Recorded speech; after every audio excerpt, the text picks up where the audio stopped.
Bases dropped on Soccer's morning show. Soccer down here. John here, you there. Sorry about 9:06. I was trying to get all my information about Derek Williams so we could talk about that in opening kickoff. Today is obviously the last show of the week, last show before Christmas. There will be no live shows Monday. What we're going to do for the 3-day weekend is we're going to make it, we're going to catch you up on stuff that you might have missed. We had some really cool interviews this week. Racing Louisville's head coach Bev Yanez came by for a 1v1. Yesterday, we caught up with President and CEO of Sporting Club Jack, Steve Livingston, and that one is up on the network as well. We'll remind you about those and make it a Soccer Over There weekend. And Monday will be Soccer Over There marathon. So basically, at like 9, 12, 3, and 6, we'll post Soccer Over There. And so that'll be Monday. We'll be back on Tuesday. I will be doing the show Tuesday from South Alabama because the boss and I are leaving today to go down there for the weekend for the Christmas holiday. So Tuesday will be from South Alabama back here in the office and Office HD on Wednesday. Here's the traffic. We got news. We got stuff to talk about. There's some philosophical things this morning to talk about. There was one article, Morning Ropes, Morning Badger. And as always, thanks for the subscription, because we could not be here without you. And we can't thank you guys enough here in Season 7 as we turn toward Season 8 in short order. That's wild to think about, that the network's been at it for almost 8 years. But we got philosophical stuff to talk about this morning. I want to know your Christmas thoughts. I want to know, here, I guess this is kind of QOD material, question of the day. Your favorite Christmas soccer gift that you ever got, and what's on your soccer Christmas wish list for this year. So what's your favorite soccer Christmas gift you ever got, and what's on your Christmas soccer wish list, soccer Christmas soccer, your soccer Christmas wish list for this year. That's the QOD, and we'll run through. That'll be throughout the show. So put your thinking caps on, and whatever is involving your favorite soccer Christmas gift and your Christmas soccer soccer Christmas or Christmas soccer wish list, that's also here. So whatever you guys have with that, that's up this morning. On the road home from the Abstermobile. Morning, Abby. Thanks for coming on and hanging out as well. We mentioned the thing about the reissuing of the Atlanta is American soccer scarves. We'll have an announcement after the first of the year about the other scarf. So we'll start the year with a new scarf to help out our friends from the Marshall Islands. So that's a tease. So we'll help out our friends from the Marshall Islands. We'll let you know about that after the first of the year. So no Monday show on, I guess it's next 2 Mondays. So no Monday shows live, but we'll have some tape stuff to let you know what's going on. Also today, like I said, we got some philosophical stuff. We got a lot of news to get into. We'll get you ready for the weekend. Prem and Proper will come out later today. Drew Dickinson has cut his 3D. The Drew Dickinson diatribe is ready to go. And we'll see if Maddie can escape her family long enough to cut something to discuss the continued injuries for an injured starting 11 for Newcastle. So we'll see what Maddie's up to as well. So Abby says, no gift ever for Christmas. Wish list going to St. Louis for Atlanta United. You're not the only one. That is the one. Welcome back, Joe Johnstone. Thanks for coming by. Abby's like going to St. Louis for the Atlanta United game. Okay, full disclosure. The boss and I are already thinking about that one because it's before both of our birthdays. And so we are thinking about doing that one. So we're thinking about that one. We're thinking about St. Louis. We're right there with you, Abby. And Abby's getting go-go juice for that is a true Smokey and the Bandit reference. Merry Christmas. Back at you, Abby. Badger got a new son, meaning Yeonmin Son, Spurs jersey, for Hanukkah this year. Yeah, of course it counts. Absolutely it counts. See, and actually, Badger, you might get 8. You might get 8 wishes. So I think that, Badger, you got 8 wishes you got to work on.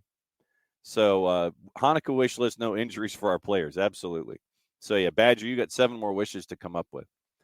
So, like I said, that's kind of an underlying theme this morning. Best soccer Christmas or Hanukkah gift, holiday gift, and then what's your holiday soccer holiday soccer wish list? Like I said, Badger's got another 8.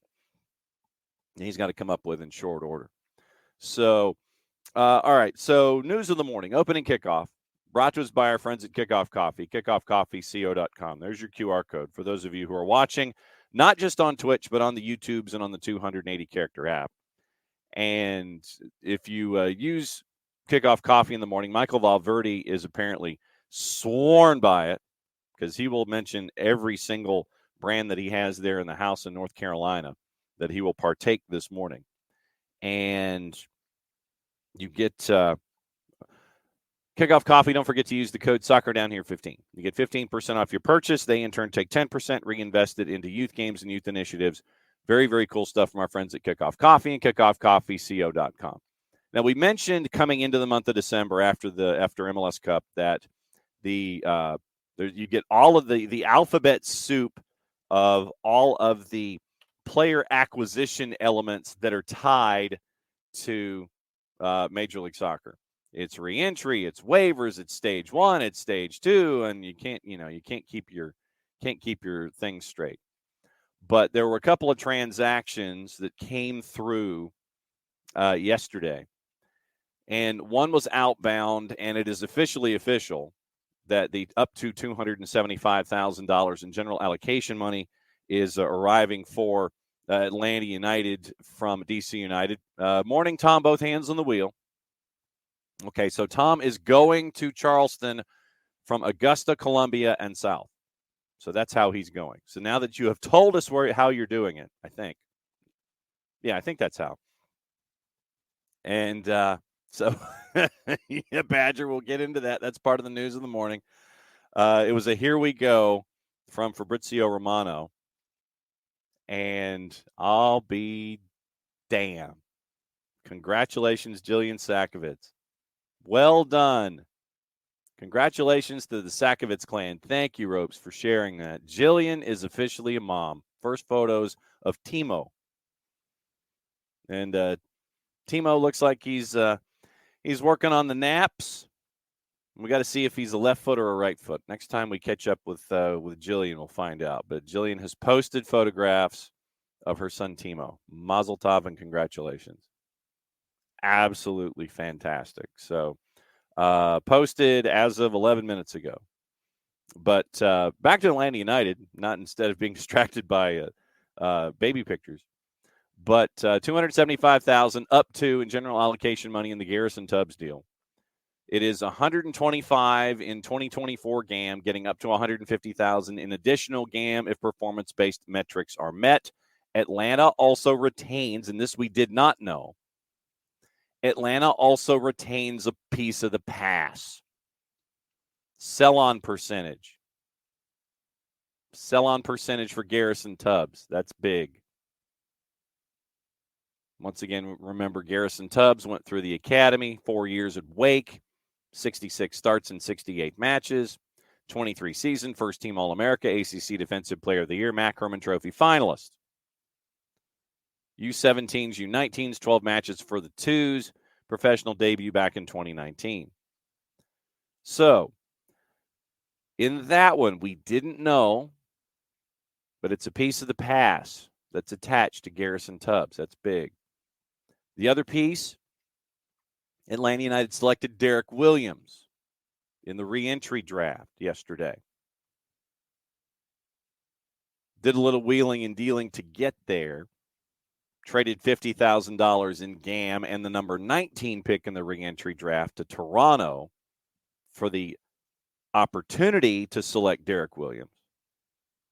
And Derek Williams was selected number 1, stage 2 in the re-entry draft. They now have a week to come to terms.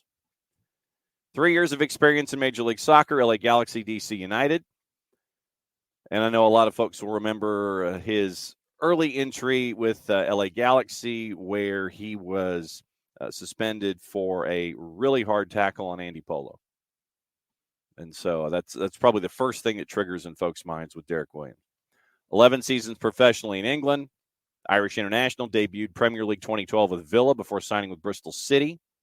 Featured regularly for Bristol City, helping them earn promotion to the championship in 14-15. Went to Blackburn from there. 152 total appearances for the club in all. American passport, will not occupy an international roster spot. That's also big. 250 combined appearances in League One and the championship before joining MLS. 2 seasons with the Galaxy, 44 starts in 47 matches. DC United ahead of 23, 21 starts in 24. Got his first MLS goal on my birthday. Happy birthday to me. Derek Williams scored June 24th against FC Cincinnati. Ireland's youth circuit before making the full senior debut in 2018 in a friendly against France. 3 total appearances, 18-19. Scored a goal in a friendly against New Zealand in 19. So Atlanta United drops $50,000 in GAM to Toronto so they can move up to number 1 in the reentry draft, stage 2, to pick Derek Williams. So Derek Williams, and let's take a peek at his salary, because his salary figure was pretty big, if I remember correctly, at DC. So let's see. Salary guide. And let's click down and see what we can come up with here. Derek Williams, $800,000 base, guaranteed compensation, $871,458. So very experienced center back, and at $800,000 base. That was what it was last season. Like I said, Atlanta United now has a week to determine whether or not they can come to an agreement with Derek Sean Williams, age 30, to be the experienced center back that they were experienced center back that they were chasing here in the offseason. And here come the Miami Vice jokes. Why am I not surprised? Badger. Morning, Justin. Thanks for hanging out. Badger says if we traded Tubbs to Miami, would they also need to sign Crockett? But is there a Crockett to sign? So there you go. Abby, so he wasn't paid much more than Miles. Not right now. And Morning Silver, glad you're here. Badger, yes, we will get into the new signing coming up in just a sec. Emilio, seriously, does Inter Miami need to show their work to MLS? And more importantly, will MLS office do anything? Sorry, I don't see it. Since it has taken hold. Michelle Kaufman broke the news, as did Fabrizio Romano. Fabrizio Romano gave it a here we go. Actually, let me duck out of the sponsored element here. Opening kickoff brought to us by our friends at Kickoff Coffee, kickoffcoffeeco.com. Once again, thanks to everybody who has kicked off their day with Kickoff Coffee and kickoffcoffeeco.com. And don't forget to use the code Soccer Down Here 15. Get 15% off your purchase. They in turn take 10%, reinvested into the youth game, youth initiatives by our friends at Kickoff Coffee and kickoffcoffeeco.com. All right, so Fabrizio Romano and Michelle Kaufman. Fabrizio Romano gave it a here we go. Luis Suarez to Inter Miami. Now, let's take a peek at how Romano phrases it. And we'll go to Michelle Kaufman then as well. Fabrizio Romano spent time listening to Pochettino and Jurgen Klopp this morning about the Super League and everything else that's attached to it. Let's see if we can find, where did Fabrizio Romano? Okay, here we go. 4 hours ago while we were sleeping. All set to be sealed and announced. Michelle Kaufman said they're going to try to have it announced today. Contract ready after verbal agreement reached a month ago. 1-year deal. Deal will also include an option for a further season. Messi and Suarez together again. So that's how it was phrased by Fabrizio Romano. Michelle Kaufman, on the flip side, and we'll go to how Luis Omar Tapia phrased it as well in the overnight. Michelle Kaufman, very, very early this morning, very, very late last night, Says she's been told by multiple MLS sources Suarez would finalize the deal before Christmas. All signs pointing to the deal being done and announced on Friday, meaning today. Stay tuned. Luis Omar Tapia says closed. The agreement is ready. Luis Suarez is already a new Inter Miami footballer. Tomorrow, meaning today, official your signing will be made with Inter Miami for the 2024 season. He will join Jordi Alba, Sergi Busquets, and Lionel Messi. I will be intrigued, as are all of you, A, what the number is. No Miles news, Abby, no. Well, Michael, and it's relative, and then it's also when it comes to market demand. Michael always wants to know, why does it seem we always overpay for players? We also don't know what the number is for Derek. I was just saying that as a reference point last year, he made 800 base. But it's also an experienced center back. So, it's what the market bears in a situation like this. If DC / LA was willing to put that number on the table, it's more chasing after the number that LA did. It might be LA and DC paying that number and Atlanta trying to figure out what to do. So we'll see what the number is, and we won't know officially what the number is until the MLSPA releases all the numbers. But that 800,000 is a DC / LA number. It is not an Atlanta number. That was just done as a baseline.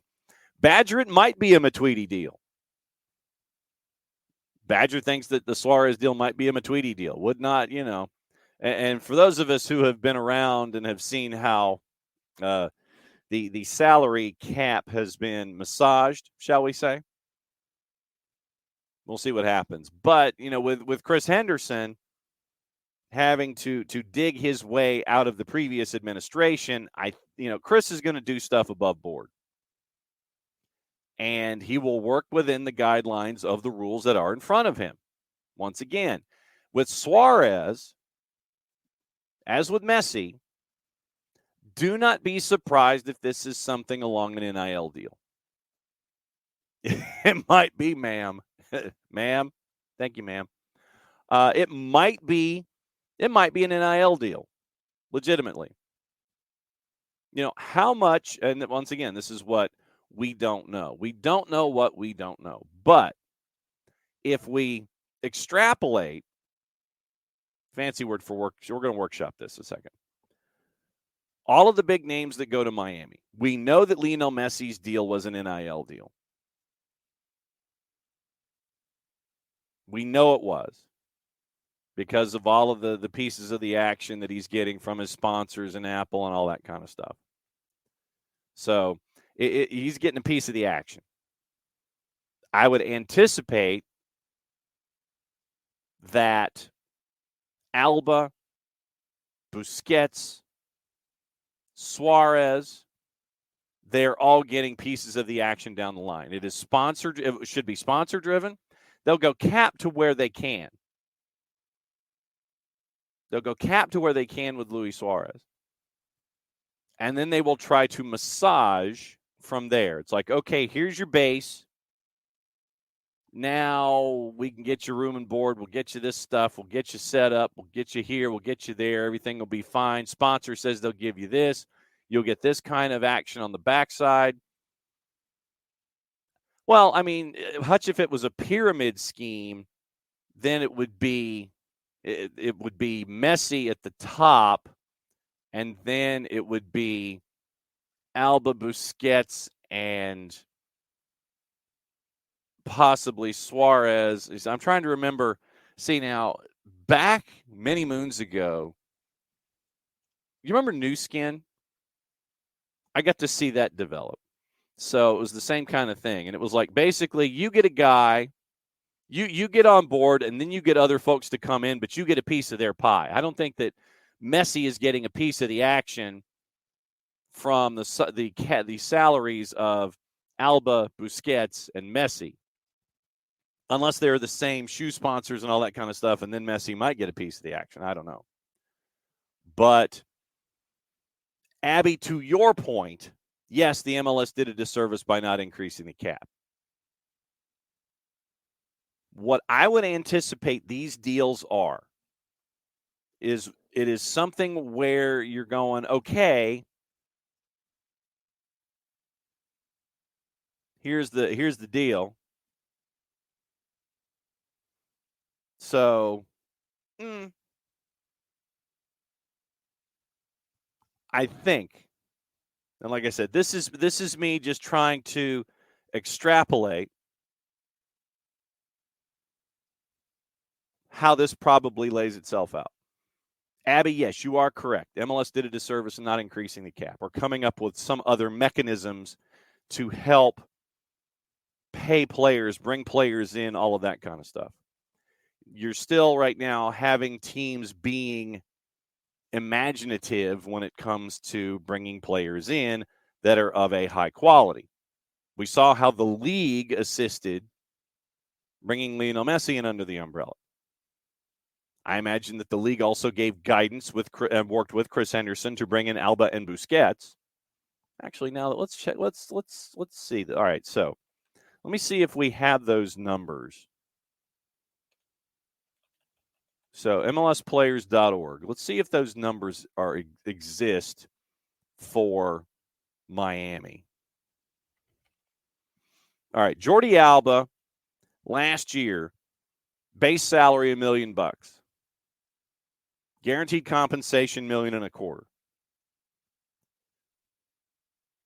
How many other players made over $1 million for Miami last year? Noah Allen, league min. Dixon Arroyo, 150. Tomas Avilas, 350. Edson Ascona, 85.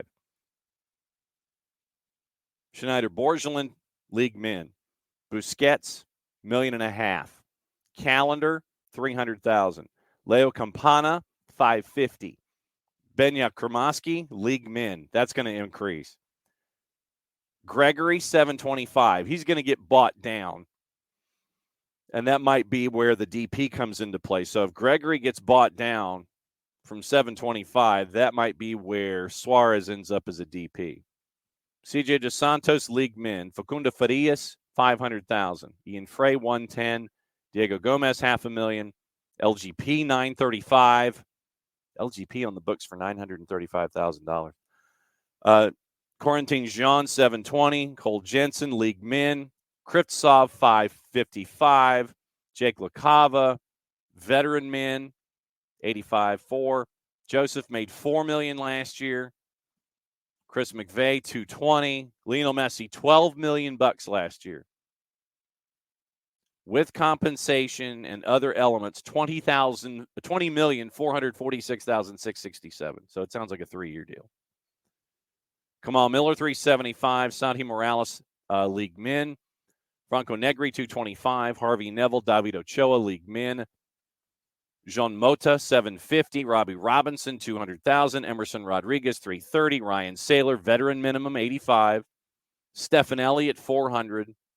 Lawson Sunderland, league min. Robert Taylor, 276. Victor Ulloa, 250. Felipe Valencia, 85. So veteran min. DeAndre Yedlin, 825. There's a lot of expensive dudes on this board. And they are TAM, they are max TAM, and they are DP. They got a lot of money. The Moss brothers have a lot of money going on at Inter Miami. But Jordi Alba base $1 million. Sergi Busquets $1.5 million.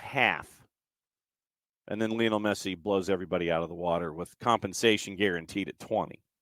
Not a surprise. And it's more than 20, obviously, with all the other partners that were brought in on this. So it does make you wonder. An extra $250 for Jordi Alba in guaranteed compensation, extra $225 for Busquets in guaranteed compensation to get them to $1.25 million and $1,775,000. So that's where we are. Hutch, division by zero is imaginative too. Leo Campana is underpaid. Absolutely. Emilio, so 6 months later, is the Messi deal still a good thing for the league? I'm not sure. You ask the Soccer Don, he'll tell you yes. How many folks subscribe to Apple TV because of Lionel Messi? How much revenue and how much attention was given to Inter Miami because of Lionel Messi? For Inter Miami now to go on this barnstorming tour for them to be involved in things internationally now, I think it's good for the league. But the point that we always make in these situations,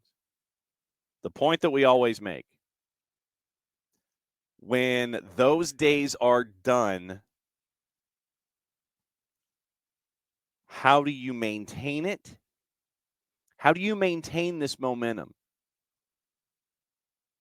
I'm fairly certain the folks in both at DRVP and K and in New York, I would hope, as any good business does, you are looking 3 years down the line. You are looking for that day when Lionel Messi becomes an ambassador. When Jordi Alba, Sergi Busquets, Luis Suarez, and Lionel Messi are all out the door, it is the politics of contraband. Badger, absolutely. It's the nature of the business. Smuggler's Blues. Glenn Fry, rest in peace. One of the most underrated Miami Vice character actors that was in there for an episode. Morning, Harry. Merry Christmas, Happy Holidays to all of the SDHers. And to you in return, Harry. Thanks as always for chiming in when you do and joining us and being the fan of San Antonio and when we drift into USL Championship topics and we go through everything. Yes, Tormenta did say that they are not joining the Super League. Well done by their social media folks. Yeah, they are not going to be in Super League. I think that is a smart play. That is a smart play by Darren Van Tassel, not joining the European Super League. The Super League. But getting back to the original point about Luis Suarez, here we go. Waiting for the official announcement. Supposed to happen today. Where does he fit? I think the easy solution is buying somebody down. And since you don't have Joseph on the books anymore,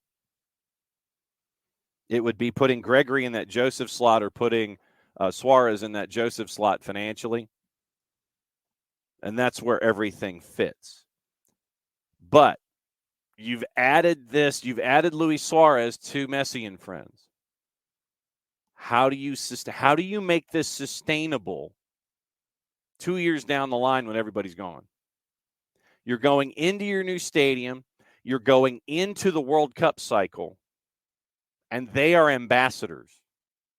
I don't know how many of them are still playing when you move into your new building. And it will be interesting, Tom, to see where Joseph ends up. I don't know. See, now, Joseph, once again, we mentioned that $4 million salary figure.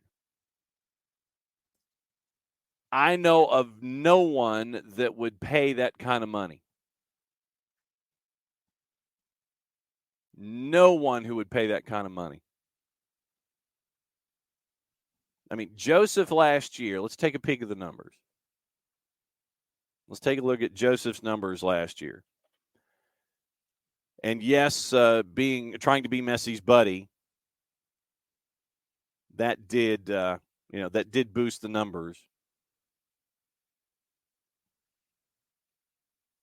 So let's take a peek and let's see what we can come up with here with filters.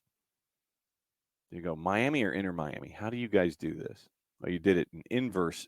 You do it in inverse alphabetical order? That's just strange. No, I don't want 24. I want 23. Of course, 24 is going to have a bunch of zeros. Okay. Joseph Martinez, 27 matches, 20 starts, 1,700 minutes. So on the club last year, Joseph was 7th in minutes, 7 goals. Second on the team in goals. Is that right? Yeah, okay, in MLS competition. Campana had 9, Joseph had 7. Joseph had 7 goals last year. 1 assist. So second in goals. Campana 9, Martinez 7. But for someone that played 1,700 minutes, 7th on the team in minutes, so 27 into 174. That's too much math. It's too much math on a Friday. So Joseph played 27 matches, 20 starts, 1,700 minutes, 7 times a sub, 7 goals last year, and a passing percentage of 85.5. Of course, when you're up top, you really don't have to do a whole lot of passing. And that's the question, Tom. Would Joseph be okay with a number 2 role at this point? That's the larger question. And I don't know. Matt Messi only had the 1 goal in league play. But he also had like 11 billion assists. So, you look at, I'm looking at the, like I said, this is not all comps. This is MLS. This is MLS play.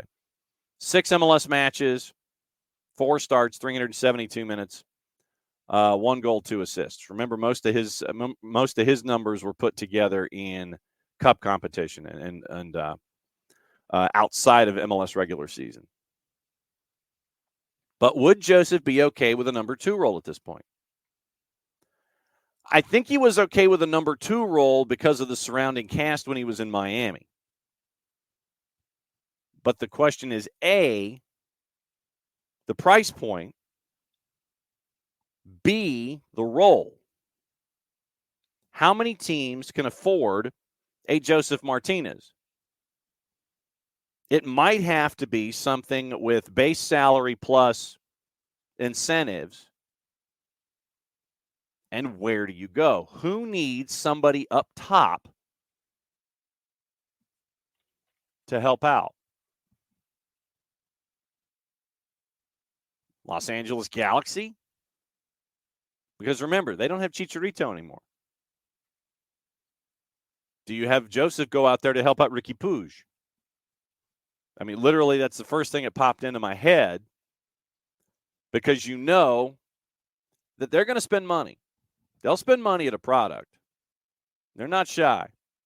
Yeah, AEG is not shy about spending money. Would LAG drop dime and bring in Joseph Martinez? Cincinnati, no. Orlando, no. Columbus, no. Philly, no. New England, no. They've got to Heel and Shankalai.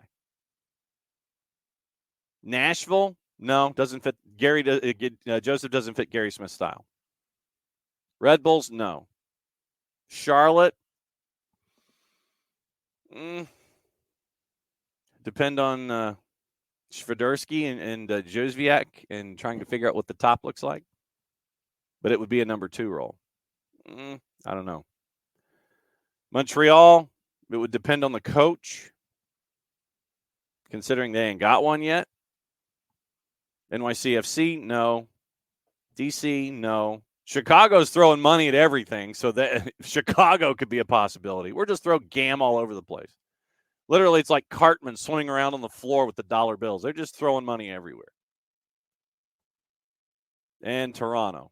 Toronto's got their own ish to sort out with Insigne and Bernadeschi. They got to sort that out first. Western Conference. St. Louis, no, he doesn't fit. Seattle, I don't know if Seattle would spend the money. LAFC would depend on off-season moves.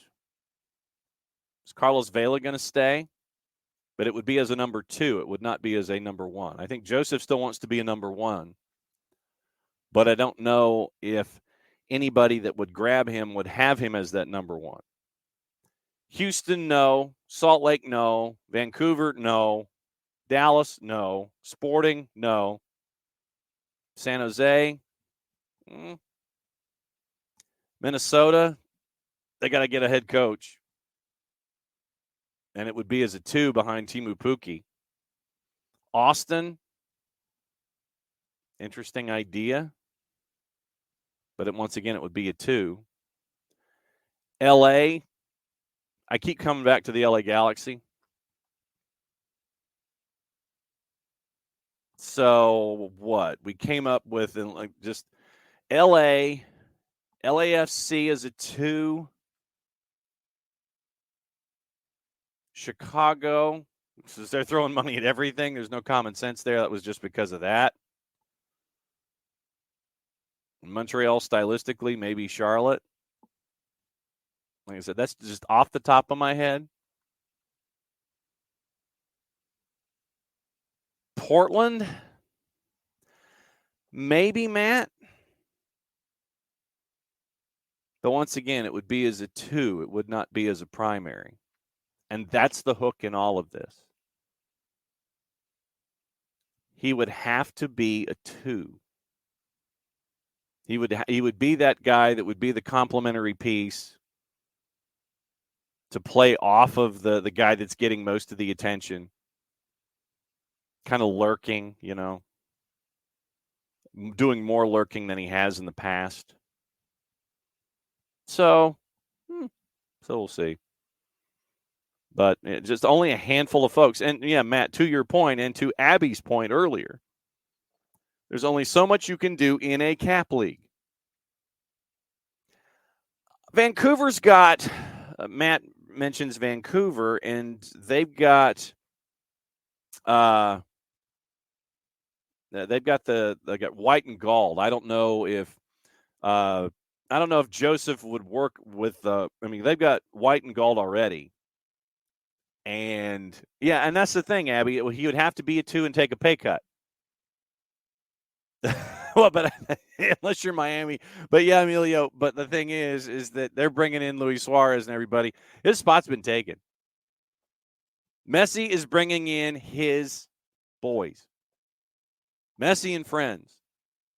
Joseph tried hard to be a friend, but it was only going to be for that season. Messi is working with the front office. Hey, I want to bring in my boys. How do we make this work? I want to do one last ride with all my guys. And that's the thing. Yeah, Matt, I don't think Joseph would go to Vancouver. A, I don't think Vancouver would pay him. And B, the other element in this is that, like I said, he'd be behind a couple of guys already. So let's take a peek at Vancouver's salary situation. Kubas, over $1 million. Ryan Gauld at 2.4. This is base. Guaranteed comp, 2.5. Richie Larea, 1.4. Shopee at 900,000. Brian White at 511. So literally, if you look at Vancouver, Vancouver's numbers. Joseph made $4 million last year. They have 1, 2, how many dudes? They got 3 dudes who make over $1 million anyway. That's it. 3, 450, 3, 4, 4.8. Literally, if you were to combine Ryan Gauld, Richie Larea, and Andres Kubas, or honestly, let's do it this way. If you were to combine Ryan Gauld and Richie Larea, you'd come up with a Joseph Martinez. 3 guys that Vancouver paid over $1 million last year. You combine 2 of them, you add up to Joseph Martinez's salary last year. Vancouver will not spend that kind of money. Vancouver will not drop $4 million to bring in Joseph Martinez, and he would end up being a number 2. Matt remembers rumors of while Joseph wanted to go to Brazil, and that's where he may go. Hutch remembers that Joseph's salary is now a rounding error. Yeah, it's a rounding error in Major League Soccer. Because remember, it's all about the collective. So, Badger because of Bell on the front of the jerseys in Vancouver. Give him a Bell helicopter. But yeah, Vancouver would not pay $4 million for one dude. And especially if he was going to be behind Gauld and White when it came to the offense. Well, Matt, you want to stay active. So maybe he goes to Brazil. Matt is positing San Diego. But once again, Joseph, if he plays a year someplace else and tries to come back in San Diego, that's 2 years down the line. That's 2 years more of those knees. So I don't know if I think Joseph may end up – Joseph will try to stay in Major League Soccer. But he's got to understand he ain't getting paid $4, and he's not going to be a primary. I keep drifting to the teams that would pay that number, and it might be LAG. Hell, like I said, it might be Chicago. Because Chicago's half past crazy right now. It's like they're just throwing money at anything. It's like, yeah, we like you. So hey, here's some money. I mean, like literally, they're like the dude that won the lottery, and he goes down to the corner bar and he wants to buy drinks for everybody, and he keeps doing it, and he keeps drinking. Last year, Chicago, 7-figure salaries. Sejos on defense, Jimenez at 1.6. Kasper Shabilko at 1.1. Not so big Shaq at 7.3. And Jairo Torres at 1.1. So I don't think, once again, unless Joseph, it's going to take a lot less than, it's going to take less than 4. Because not so big Shaq got 7.3 last year, guaranteed compensation north of $8 million.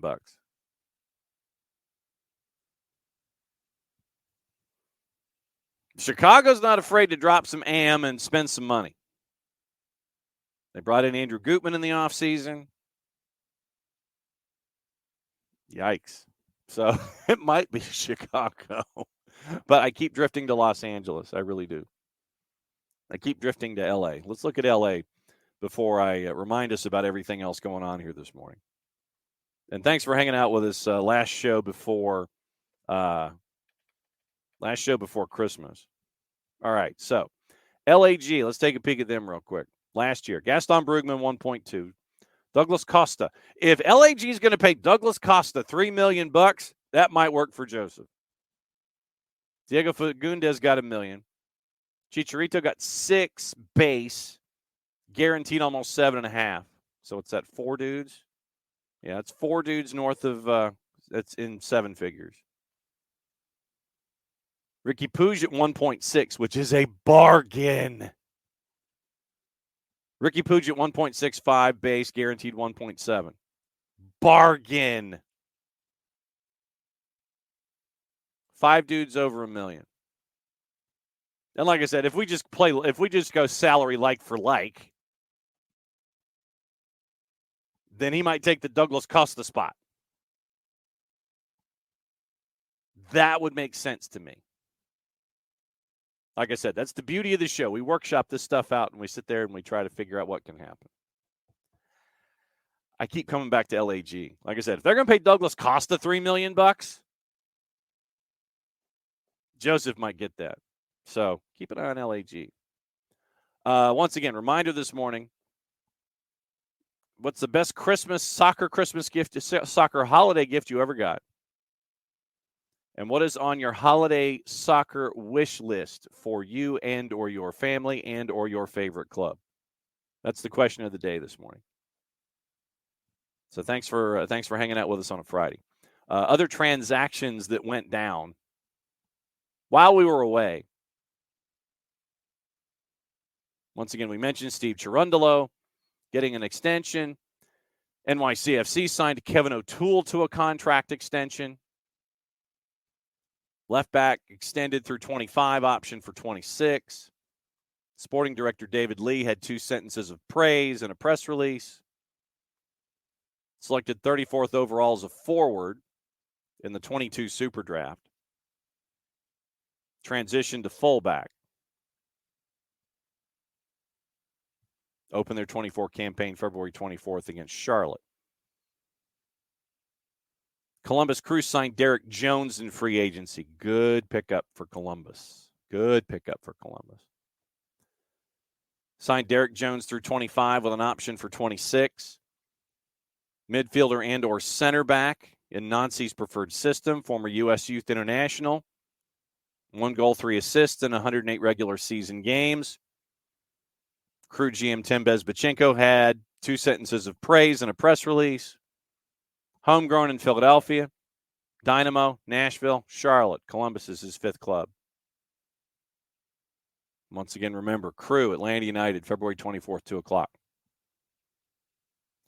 Minnesota United re-signed Will Trapp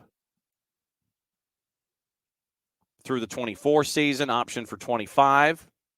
Out of contract after a goal and 4 assists in 88 appearances over the last 3 years with Minnesota.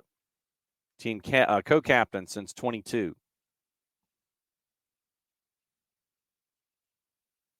Columbus Crew signed goalkeeper Nicholas Hagen off of the lists of the Israeli Premier League. 27-year-old joins on a contract for 24, includes options for 25 and 26. Most recently featured for Bnei Sakhnin in Israel, 4 appearances in 23. Began his professional career signing with CSD Municipal's under-20 side in Guatemala. FK Sabel in Azerbaijan. Hamar Atene in Norway before move to Israel. Schulte, Bush, now Nicholas Hagen, coming from the Israeli Premier League. John Nelson, no relation, signs with LAG, free agent left back. Goes from all caps to LAG, former youth international, through the 25 with an option for 26. Raheem Edwards got traded to CF Montreal. That created an opening. Argentine youth international Julian Aud also joined last year from Lanús via the U22. So John Nelson, no relation, goes to LAG from all caps. We mentioned Thomas Totland at the end of the show yesterday, from Haken to all caps themselves, and Daniel Edelman signing a contract extension, staying at home with Red Bulls. So those are the transactions. But, yeah, we are keeping an eye on what is going on with Luis Suarez to see if, in fact,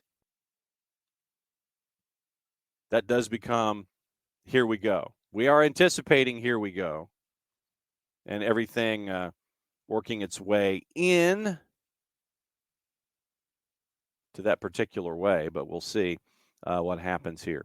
Reminder, it is time. You can sign up. Go to Jason's Facebook page, and you can sign up for the fundraiser at Topgolf, January 25th. Registration's already open, so go ahead and sign, jump in the door, be a part of that fundraiser to help out soccer on the South Side. And we'll keep an eye on that. But registration is open. Open. Let's see. Everton, as we mentioned, holiday wishes. It's not, Matt, it's not off topic. We'll get to it in a sec. Rope says Everton staying up is on your Christmas list. I do have a note about 777. I don't know if you necessarily want to hear this, but new story from our friends at Yosemar Football, and I will post the link in the Twitch pitch. 777 partners-owned club Standard Liège was hit with a transfer ban for the second time in 2023 by the Belgian FA.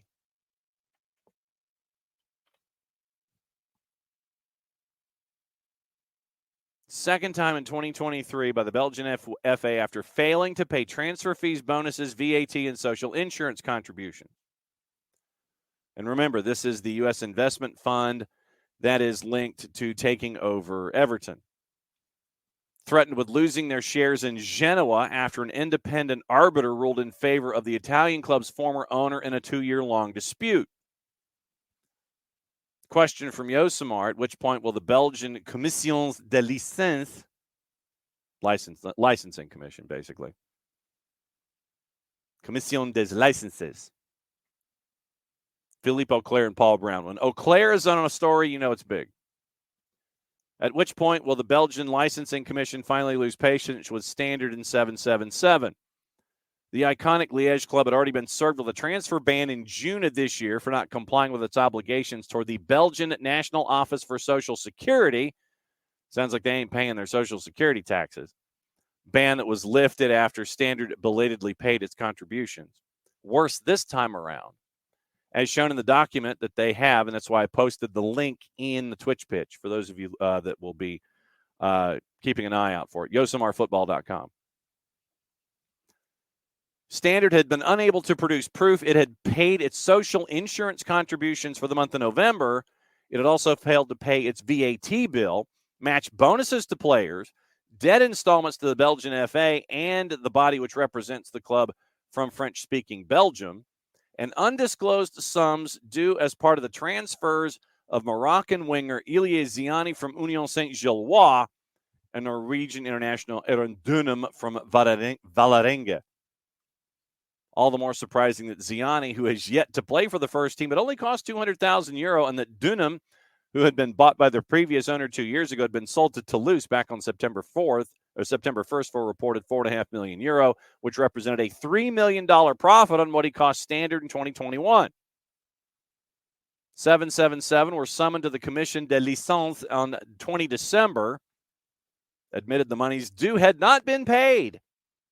As a result, the commission issued an immediate transfer ban and imposed a reduction of the number of players aged 21 and over who could be included in Standard's professional squad.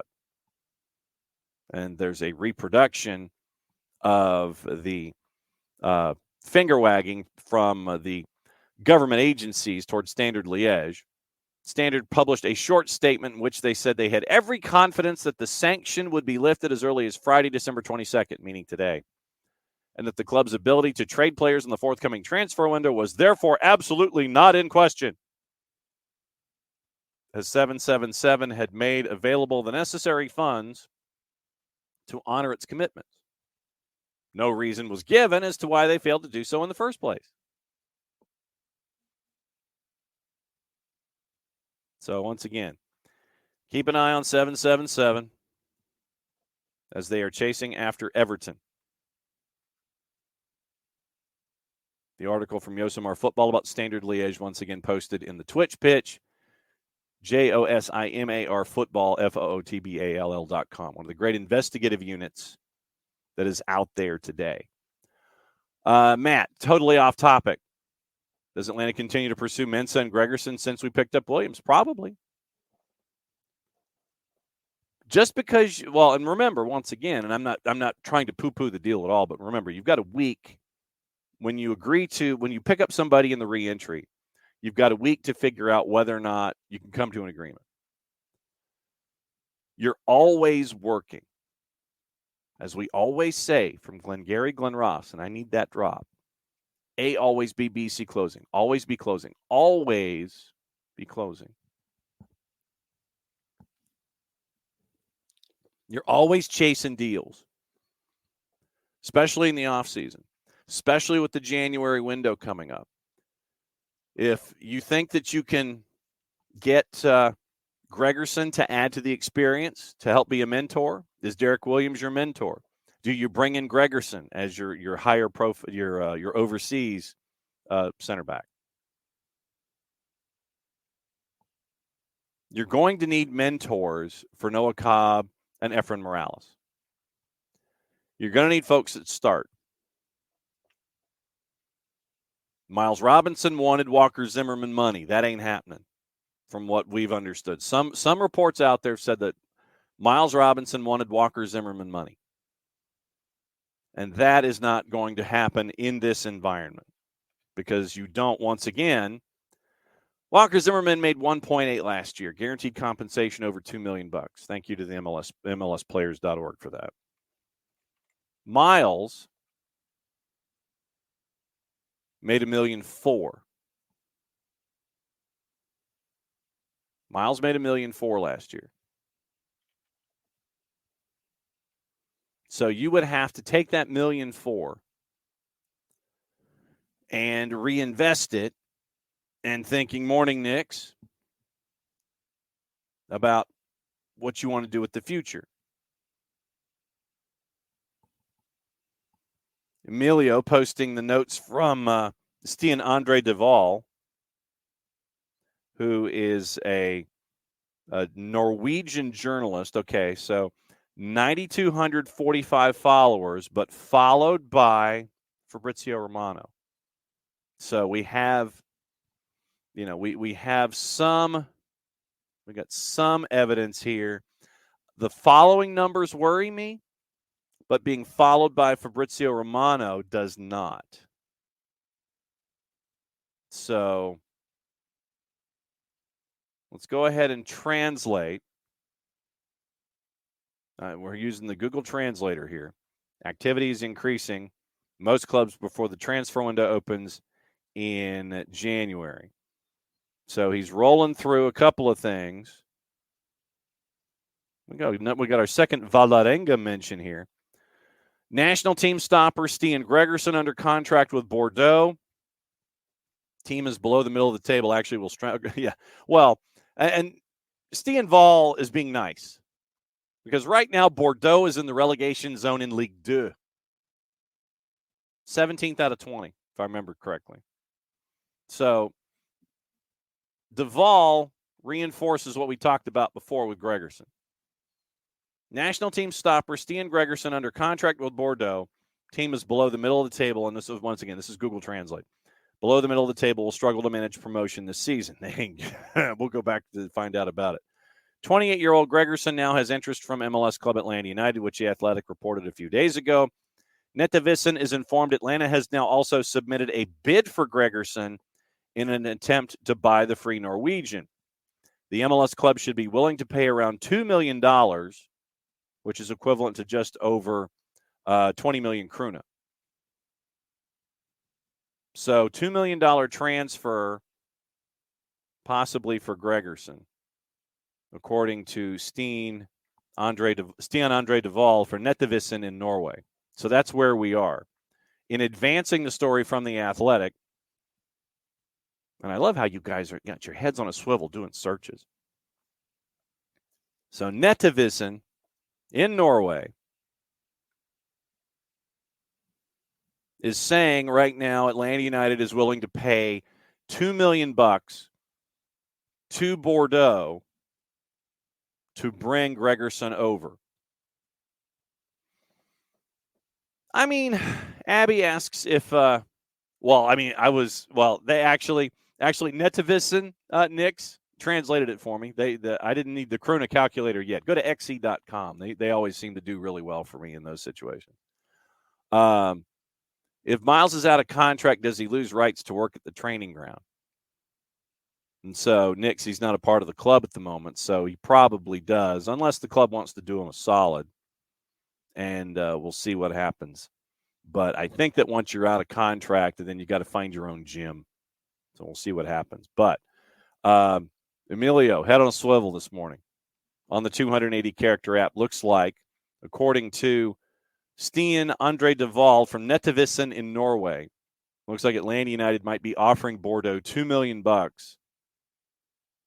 to come from Bordeaux to be another experienced center back for Atlanta United next year. So put Netavison.no in your bookmarks, folks, and maybe start following Stian Andre Duvall. Stian Vol on the 280-character app. So that's your update on Gregerson. Nix. If he signs a Max Tam deal somewhere else, I'm blaming the battery. Atlanta United, too, by the way, signed defender Matthew Edwards. This just came across. So actually, we'll go ahead and give it we'll get the horn out.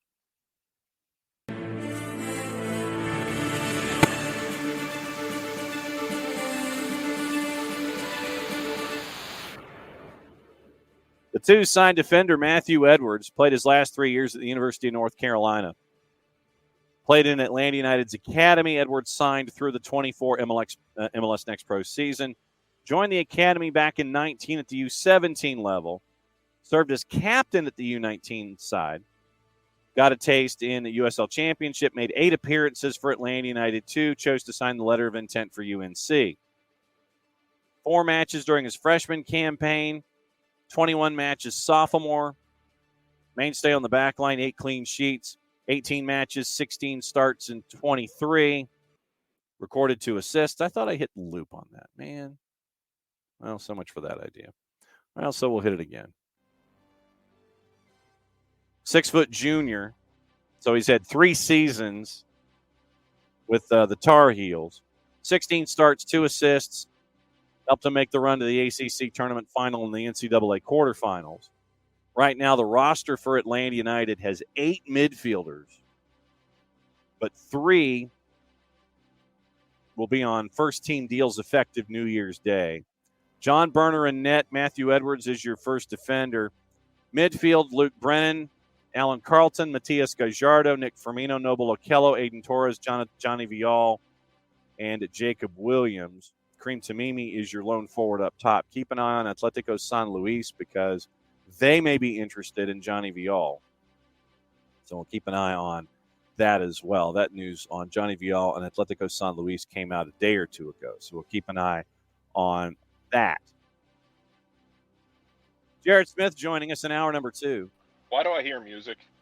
Oh, because the Twos brought in Matthew Edwards. Okay, yeah, I saw that. They brought him back in from the University of North Carolina. So we discussed that briefly this morning as a player acquisition. Yes. Twos rounding out their roster. And we had questions about this yesterday that were just kind of thrown into the ether, not towards anyone in particular. Yeah. But about, why you sign guys like this, why Okello, like you do what you did. The same reason that you had Nick Firmino is guys bloom at different ages and they take different setups to kind of unlock themselves. Nick Firmino, obviously, went Super Saiyan last year. But he was a homegrown with New England and didn't stick. Okello was a homegrown with Toronto, didn't stick. He played a fair amount in 2020 with them. But you bring up your guys to the academy, you'll have some veteran guys. You'll have your Jack Metcalfs of the world, Tyler Ruthvens of the world. You'll have your older guys to help stabilize that. But while you're also putting in guys on twos deals, your Alan Carltons, yep, and those guys, and your academy players, you're also bringing in guys to give them a second look who you might think, hey, I really like that guy. It didn't stick for him where he was. Maybe if we bring him in here and see if we can unlock it and see if you get yourself another Nick Firmino, somebody who might play really well for you and break through and take that step that he didn't take in his last place. And other places will do that with Atlanta players. Like you'll have guys like Bryce Washington joining with North Carolina. Yep. I get that's USL Championship. It's not the same thing as MLS. But you'll have guys that happens to where it's they'll get an opportunity to play with you. It doesn't click, and they might move on. Dava Mejia signing with the Miami FC. Home of the world's scariest mascot. Yes. But you'll have guys who move on, and they might blossom somewhere else. It might just be they needed a different environment. They needed a different voice in their ear. They needed a different setup. They just needed more time. It could be a combination of anything. That's why you bring in guys like that. A couple of real quick things. USL Championship making some news. Paulo Di Piccolo resigns in Lou City. Jake LaCava added in Charleston. So interesting pickup for Ben Pierman in Charleston with Jake LaCava. And one of the other folks that, we mentioned the Garrison Tubbs deal. And one thing that we did not know until we read the fine print is that Atlanta keeps a percentage of the pass in all of this. Yeah, they do. You know where else they're keeping a percentage of the pass, allegedly? Allegedly? Allegedly. Have we talked about Johnny Vial? Not in depth, and I have it to my left, courtesy of Cesar Luis Merlo. And when he busts out something, you got to pay attention. Yeah, that's S-tier sourcing, folks. So if you've missed it, sounds like Johnny Vial is going to go to Mexico. I hate it personally in a selfish level. I'm happy for Johnny because I think he'll do well. Johnny Vial had been playing with Mexico's youth national team. He's a U.S. He has U.S. and Mexican citizenship. He could play with either one. And him going there, it's kind of like it's kind of, you're kind of bummed out a little bit. I think, at least I am. But you're selling him there, and you maintain a percentage of any future sales. I hope he goes and kills it. But yeah, I am disappointed because he's so much fun to watch. But I hope he kills it over there, and I think he will do well for himself. We'll see what happens with him. But yeah, the same thing with Tubbs, where you're getting paid, you're not losing it for free, and you maintain a percentage of future sales for him, which is important if he blossoms the way you think he might. Yep. According to Merlo at to am.com.mx, Atletico San Luis are going to have Johnny Vial for the Clausura. Right now, he is still listed as being a part of the roster for Atlanta United. Still waiting for everything to be officially official and go to the equivalent of a here we go. Super Deportivo learned that Atletico San Luis bought Johnny Vial from Atlanta United, which keeps a percentage for a future sale and will offer him a 4-year contract. Vial, 18 years old. Yes. 18 years old. Yep, go ahead. Finish on. Sorry. Last 23 campaign, 611 minutes, 14 games, 3 assists. So, okay. One of the trickiest players on the ball that I've seen come to that academy. Just so damn good on the ball, so good in 1v1s, so smooth with his feet. He's been working with Mexico's national team, and let's be honest, man, this will help him in that. I think this will get him a little more exposure with Mexico's national team, maybe U23s as he gets a little bit older. Johnny's got to get a little bit bigger. He's toughened up like crazy. Like, that kid's gotten tough, and he had to. He's not very big. He's gonna get beat up. He's gonna get knocked around. But this also helps him in the with visibility with Mexico's national team as he grows older. So hopefully he does well. Yeah, and yeah, you'd mentioned Aberdeen. Well, it's because he dribbled half of Aberdeen's team. Yes. When he was when Atlanta and Aberdeen did their friendly last year about this time, I think it was December or January they played.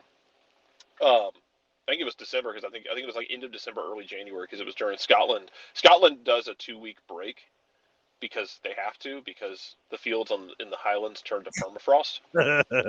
Even the turf fields are frozen over. But yeah, he basically dribbled half of Aberdeen's team. It was great. And so Aberdeen loses out, but we'll find out what the latest is with Johnny Vial. Like I said, currently still listed on the roster for the twos, but when Cesar Luis Merlo says to Super Deportivo that he's heading toward Atletico San Luis, you must pay attention. So we will be paying attention to see if Johnny Vial ends up with the 4-year deal as it is written by Cesar Luis Merlo over at Atletico San Luis. Yeah, Nick's looked up the mascot from the Miami FC. And he agrees it is quite frightening. A 7-foot-tall kingfisher bird. It is quite frightening. So Nix has now been scared, apparently, for the weekend. As he should be. Again, I'm not joking when I tell you Miami's mascot is the thing of nightmares. It is right up there with, like, if I'd seen it as a child, it would have traumatized me like the Chernobog does in the Night on Bald Mountain video at the end of Fantasia. Yeah. Because, like, me... choosing the less quality option in my life as a kid used to like go to sleep like with Fantasia on and like try and challenge myself, fall asleep before Night on Bald Mountain, which is the penultimate part of the original Fantasia, the last one being the Ave Maria. But yeah, that's that thing's the stuff of nightmares. That is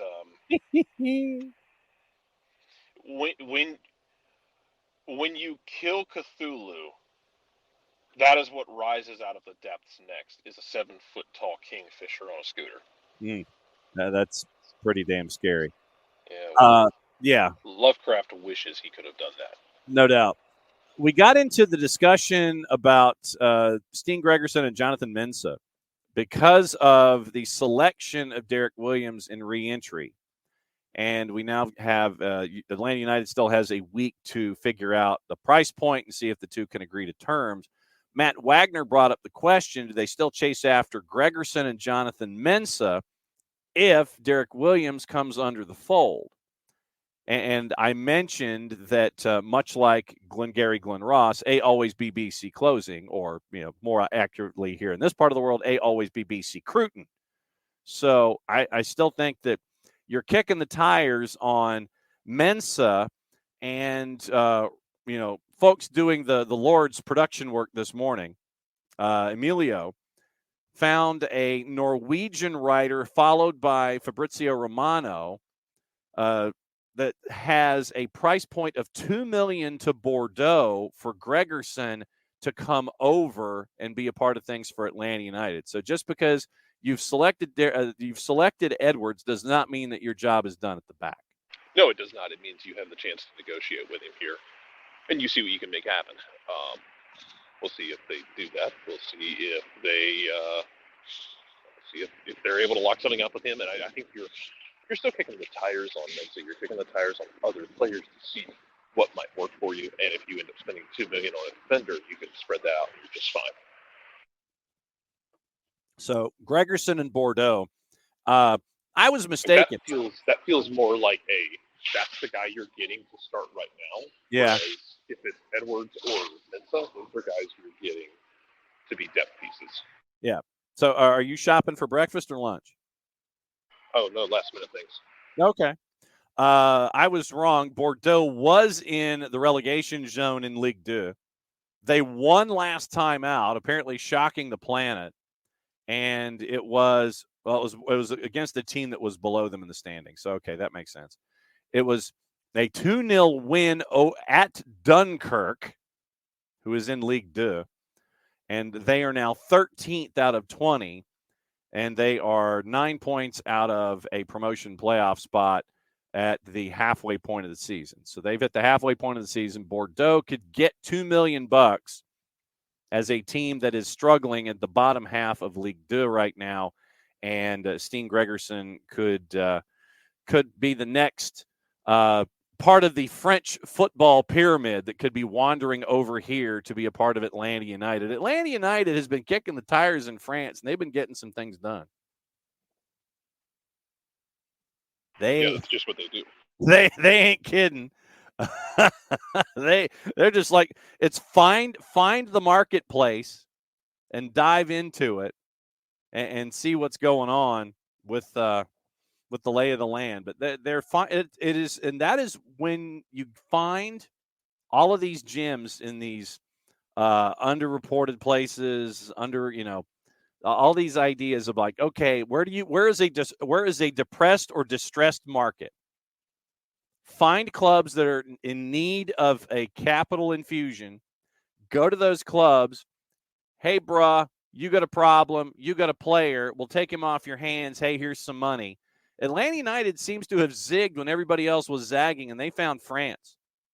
But, I mean, that's what happens, though. It's like, it's not just them, though. It's going to be other people as well. It's going to be, that's where they're shopping right now. Other clubs are going to find other markets that they can exploit. We talked about, hey, why are teams not shopping in the Far East? Why are they not shopping in Japan in the K-League? Well, some are shopping there. Some are going to hit up other markets in South America. Everybody's searching for what's going to work for them. Right now, Atlanta seems to be comfortable and in their cradle of happiness with shopping in France. Yeah, man. If you, like I said, it feels like that. It would be the move to replace Miles at the back on a TAM deal, because you can spread out that money. The other guys feel like that's your third, fourth center back kind of thing, and then see how you feel about Noah Kopp pushing those guys, and also you bring, especially if it's a guy like Mensa, who's seen it all and done it all. You bringing him in to be a third guy, but also to be a mentor for guys like Cobb and Efrain Morales. Yeah, and so that would be the next part of all of this as we roll our way through. The question that I had this morning, since we are heading toward the holiday, don't know it well. There's four card if you're thinking about. Nix is saying PSV is apparently out of the Miles picture, If they ever even were, who knows? Four-Card don't know if there was a bid from PSV. I haven't heard anything from that side of the equation yet or not. But my question to the day, and I will go ahead and reinforce this question of the day. The best soccer-based holiday gift you ever got, and what is on your holiday soccer wish list? That's the question of the day that I have posed for the Twitch pitch. You, sir, what is the best holiday soccer-based gift that you have ever gotten? Well, I mean, like I've said before, I don't really, I am very much of the dad philosophy that I don't want gifts. If I want something, I'll go get it myself. Right. Because I don't really ever know what I want. And I don't want things most of the time. Honestly, it's like not a lot of times, not even soccer things, because that's more of like a spur of the moment thing. Yeah. Probably like a copy of Das Reboot, which is a great read. Yeah. That sort of thing. Okay. So then what is on your holiday soccer wish list? And it doesn't necessarily have to be for you per se, but on your holiday soccer wish list, if you were to sit in the easy chair in front of the fireplace in the red velvet robe with the pipe off to the side, and you cracked open the book and you started. I need to know what year you think it is. I was playing Stereotype, sir, from say like what the 80s maybe, with the slippers and the pipe and the red. It's like you're off to the side. You're kind of reading a story. Holiday soccer wish lists. What do you think that holiday soccer wishes are going to be for folks, or what should they be for me personally? It's Brendan Rodgers in a dark hole somewhere. Just not like he can be comfortable. Like make him comfortable. Well, don't make him too uncomfortable, but just make him not managing Celtic. Yeah, I think that. I think that's probably. I figured that would be somewhere at the top of your list. So yeah, so everybody, what was the best soccer-based gift that you've ever gotten in a holiday, and what is your soccer wish list for this particular holiday? As Jarrett cracks open the book, has a pipe off to the side, and he decides to read a Christmas tale of Brendan Rodgers drifting into a dark hole where he still is, he still is getting 3 square meals a day. It's not like the earth is going on top of him or anything like that. At least I don't think so. But he is in a position where he can no longer manage Celtic. Like his phone doesn't exist. It's off to the side. One of those things.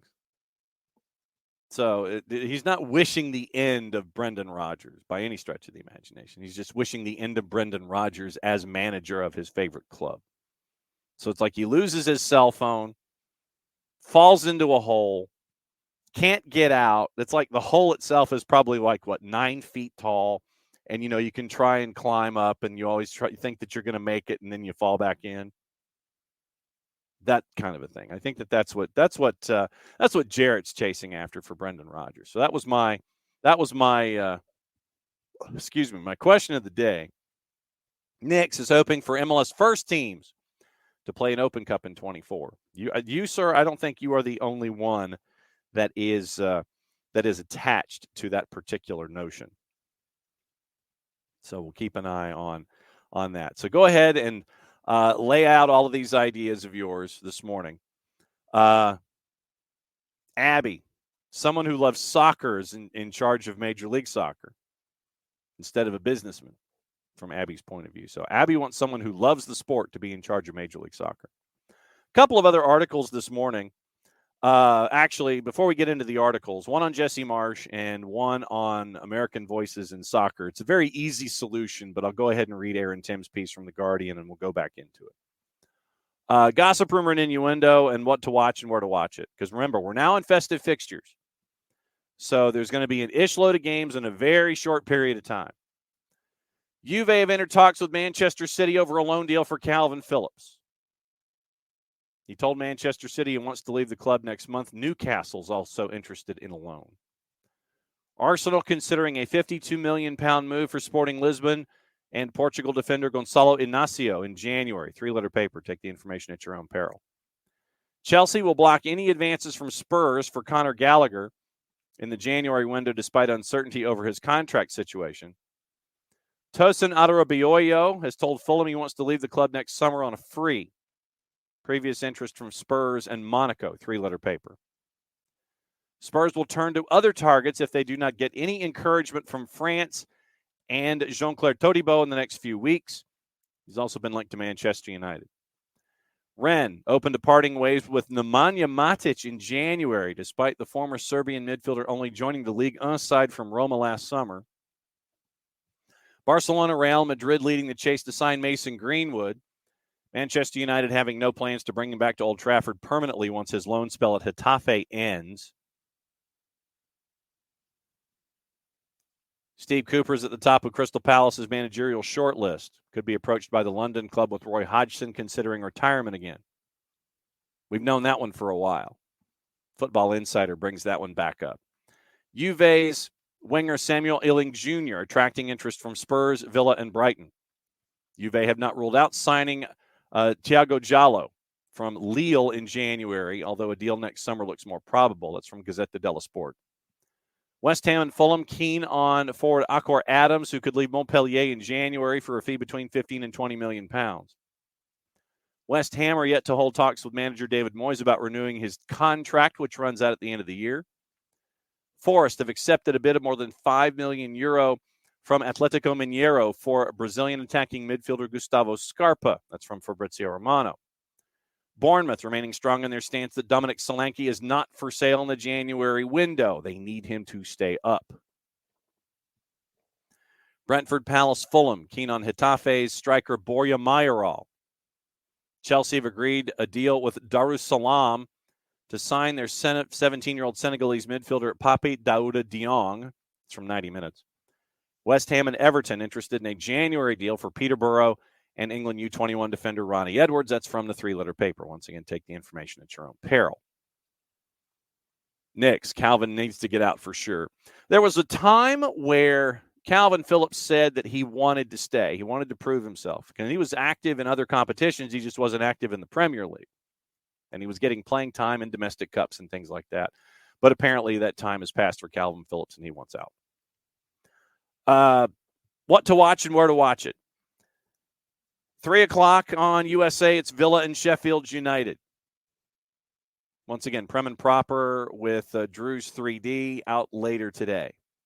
Get you ready for festive fixtures and all the juice boxes and all the Christmas side dishes.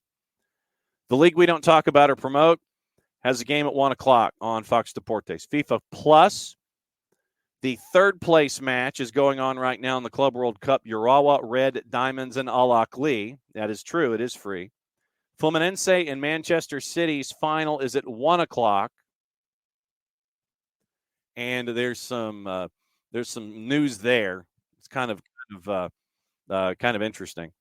The starting lineup for Fluminense apparently has two dudes who are over 40, and it's been catching some guff from the Telegraph. Fluminense, Manchester City at 1 o'clock. Paramount Plus, doubleheader at 12:30 in Serie A. Empoli, Lazio, Sassuolo, Genoa, 2:45. Monza, Fiorentina, Salernitana, and AC Milan. And at 2:45 in the Scottish Championship, Queen's Park and Dundee United is at 2:45. Jared is back. Telegraph can kiss my ass. Oh, what's up with the why can they kiss your ass? You're complaining about Fluminense putting a bunch of 40 pluses in there.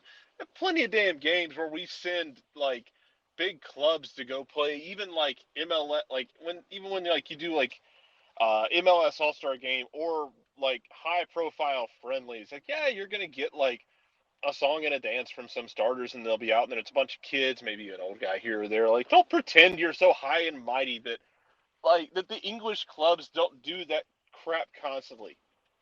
Jesus Christ. You're not so much better than everybody else that you're the only ones who are running your starters out there 130 times a year for every friendly against every Tom, Dick, and Harry FC. Get over yourself. You're not that important. You're not that special. I need to find a Tom, Dick, and Harry FC jersey. Or a scarf. I need to find one. Luton Town captain Tom Lockyer recovering at home after being discharged from hospital Wednesday after suffering cardiac arrest in the match against Bournemouth. Remember, he collapsed on the pitch. Match eventually abandoned. Will be replayed in due course.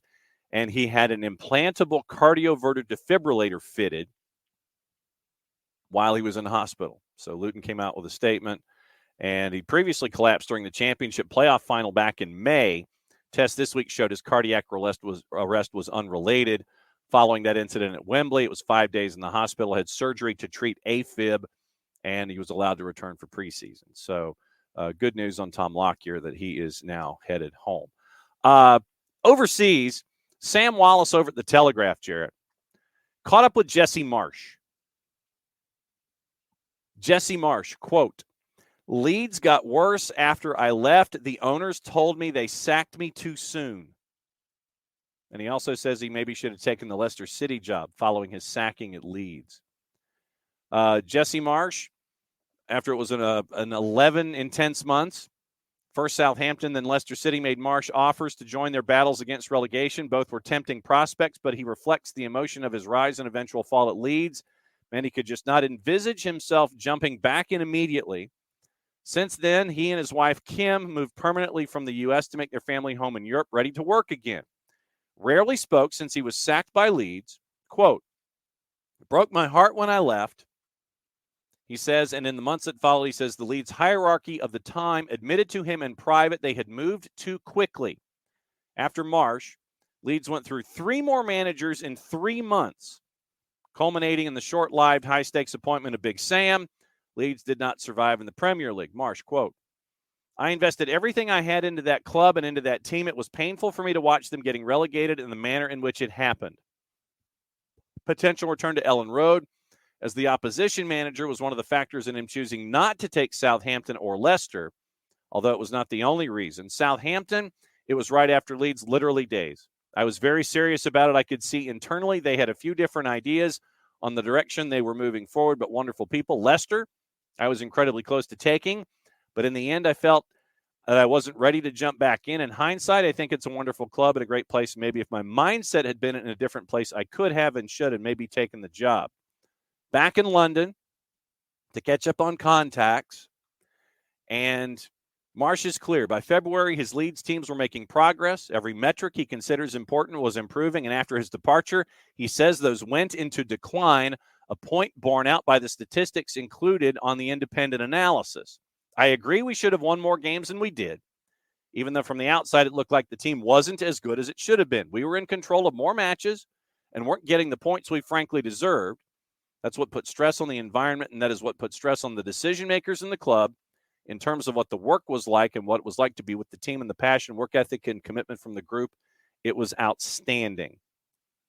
So the article, catching up with Jesse Marsch, and, Jarrett, I wonder, once again, in situations like this, you're going to see, regrettably, American managers who decide to go into the European theater. I think that they may be shunned or not considered as highly because of situations like we saw with Bob Bradley at Swansea, like we saw with Jesse Marsch at Leeds. And I think it's a shame, but that's part of the reflection of the game on the other side of the Atlantic, where they don't necessarily hold American managers in the highest regard. Despite whatever successes they have, you're still going to be fighting this stereotype, and Jesse Marsch was no different. You got to be careful with it, though, because England already has like an us versus them hierarchy mindset, especially when it comes to the papers and the way they're going to talk about it. I think you want to be careful not to get too much of an us versus them mentality in response from, as an American coach. Because, look, I am of the opinion, I know Nick and I have discussed this before, feels like Swansea broke Bob Bradley. Yeah. Like, it made him a bitter man. Like, he went into LAFC swinging a broad axe as wildly as he could to the point of exhaustion to try and make a damn point. And then, you get whatever the hell happened in Toronto. The ownership panicked. You cannot let panic and politics of promotion relegation in England wreck your life. Like, forever, whatever reason it was that Jesse didn't take the either of those jobs that popped up, I hope the reason was just maturity of being able to take a step back and like, hey, I'm not in the right mindset to do this right now, and it's unfair or otherwise. And spoiler alert, it is unfair. He's carrying water whether he likes to or not for American managers everywhere. Yeah. Because he's in that high profile league, and they're going to use that. And you're going to have people sitting at the end of the bar and on the back end of a typewriter. Not that anyone's using an old Underwood anymore. You making generalizations about American managers based off the performance of these two guys. And you do have to consider that, I think, as a manager, that you are unfairly going to be expected to carry water for an entire nation's collection of managers. Never mind the fact that England hasn't put out a progressive manager in a minute that has been given the resources to do his job. I hope it was a moment of like, hey, and I'm glad to hear him say that, like, hey, I wasn't in the right mindset to take that next job because, yeah, it probably wouldn't have gone well if that was the case. And then it would have just gotten worse for everybody. So, good job, Jesse. And then, hey, Nuno is saying don't judge him. Now he's at Forest. He says, don't judge me by my 4 months at Spurs. Don't judge me by that. Can we just judge What do we judge you by then? Are we supposed to only judge you by the good you do and not the bad you do? I think so. So here's what Nuno said. 17 matches before he was fired by Daniel Levy, 5 defeats in 7. Followed Jose Mourinho. So Nuno was asked about things. He says if he felt any regrets over his brief time at Spurs. No regrets. It happened. Pleasure to be at Spurs. Things didn't go well, so we moved forward. No regrets. Things didn't work out for many situations there. Honored to have the chance to manage at Spurs. Maybe it wasn't the right moment for me to go there. Do I have a point to prove? In football, we have to prove ourselves every day as coaches, managers, and players. Constant pressure to improve. We cannot compare what we did with Wolves and what happened at Tottenham. The way we played in Wolves, we didn't do the same with Tottenham. Well, yeah, you did. Now's a new chapter. Forest is nothing to do with Wolves or Spurs. I fear, once again, and we talk about panic, Badger, I'm absolutely judging him by his time at Spurs. I don't know how much Nuno has changed. I mean, you were at Al-Ittihad and in the league that we neither promote or discuss wins and losses, and Al-Ittihad had Karim Benzema as a part of that roster. And the story goes, and this is all behind-the-scenes stuff, that Nuno and Karim Benzema had a bit of a disagreement about how things were.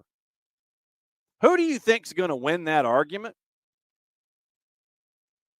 I think it's going to be the individual not known, or the individual known as Karim Benzema is going to win that argument. The individual known as Nuno Espirito Santo is not going to win that argument. And so, therefore, once again, he's another short-timer in another league and a panicking Evangelinas Marinakis, where your club still has the same number of wins this year than it did last. At the same time, once again, you have panic, and the guy sacked a manager who I think was third in the league that he was in like earlier in the week as a part of the Marinakis pyramid of football clubs. It's like, dude, it's like Billy Martin and George Steinbrenner, or just Steinbrenner in general. He's like, I'm mad, you're fired, but I'm third, you're fired. But he panics over Steve Cooper for the second year in a row. Last year, he was patient, gave him a contract extension, and now he's panicking again. He fires him, and he brings in Nuno. Hutch, what he can't be judged by is rapidly coming to resemble the verbal equivalent of a Fibonacci sequence. Hutch is like the Dennis Miller of the show. Hutch will bring in references where, I mean, we always thought that we needed like a LaRousse or a Nelson annotated at the end of every show. We're getting to the point to where it's just going to have to be an SDH annotated with all the references that we have. Hutch, you're bang on. But why do I envision Nuno, Jarrett, trying to figure out how to just go goalless or 1-0 or 1-1 through all of these things to try and ensure survival. He's turned into this generation's version of Big Sam. Because it ensures survival. It doesn't ensure entertainment, but it is the most efficient way to try and survive, you know? Yeah.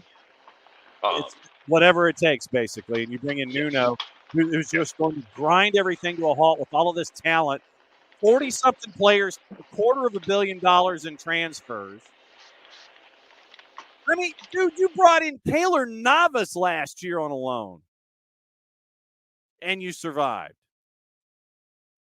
Taylor blanking Navas came in to get playing time last year and was part of the notion that kept you afloat. Then you invest more money, and you anticipate that because you invest more money, yes, it is your sandbox. I get that. But you lose Brennan Johnson to Spurs. You got Morgan Gibbs White up top.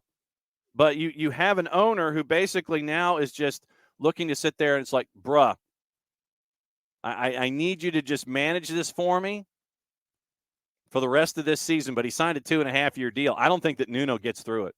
I really don't. I don't think he survives the full 2.5 years when you've got a manager, when you've got an owner like Evangelinos Marinakis. Right now, by the way, Forest, 5 points clear of the relegation battle. They're in 17th at 14 points. Luton, Burnley, Sheffield United, I think the three that everybody thought were going to be a part of the relegation discussion, they're right now in the relegation zone. So that's where we are.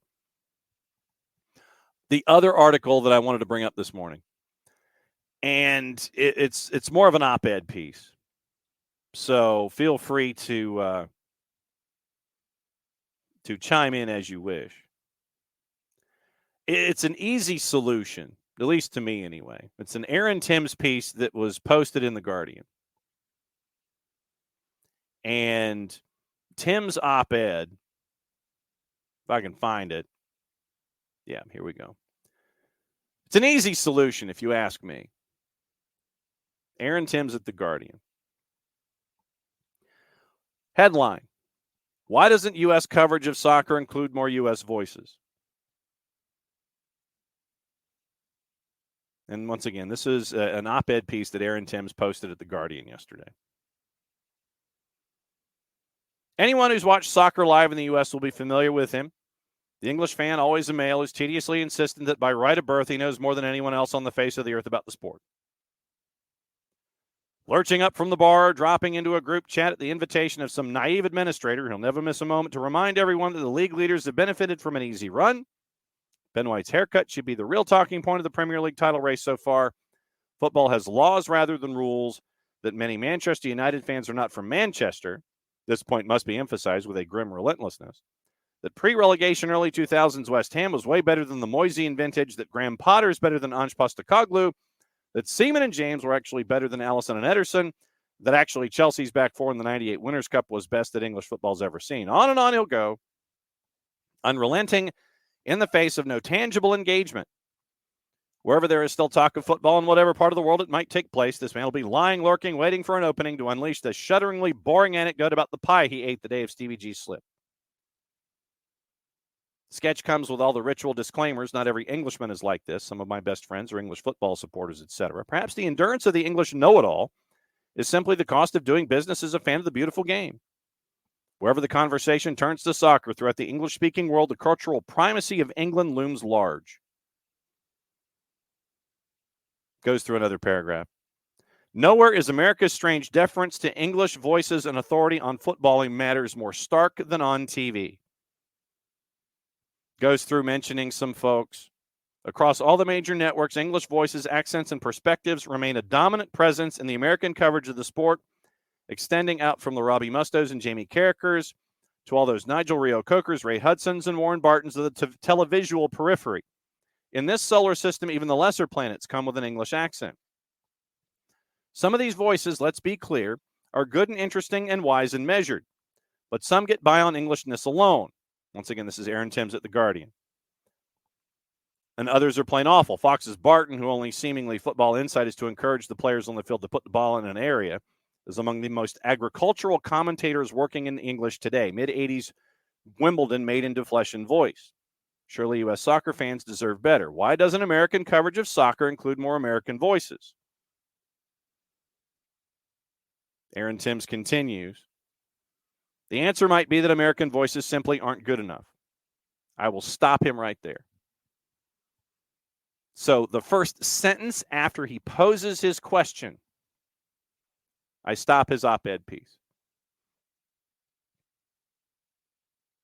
I know, and you know, those of you who have been a part of this network for 7 years, what we have tried to do is bring you some of the voices of the game. Those who have been a part of it in one way or another, whether it's through tenure and experience or playing and going to the booth. We've always tried to bring those kinds of folks to the table because of what we like to do in J journalism here. Abby, I apologize for you having to wait in line to use the restroom of the Buc-ee's. Depending on the Buc-ee's that you're at, yes, this does in fact happen, especially the weekend before Christmas. But what we've always tried to do here at SDH and across the network is bring you a bunch of voices with a bunch of different perspectives who have an appreciation for the game and understanding of the game and want to see the game grow.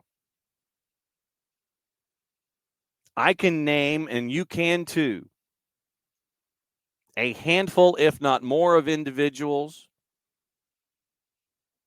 that, should they be placed in those positions that Aaron Timms is talking about, this would not be a discussion.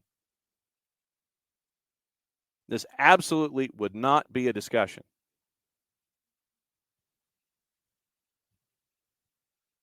So I don't think it is necessarily the fact that American voices simply aren't good enough. I think it's the fact that folks need to know where to go to listen to American voices who are good enough. It's not just folks at the network level, meaning the folks that we sit there and we turn the television on, hit the remote, hit the channel that we know, and then bang, those voices are there.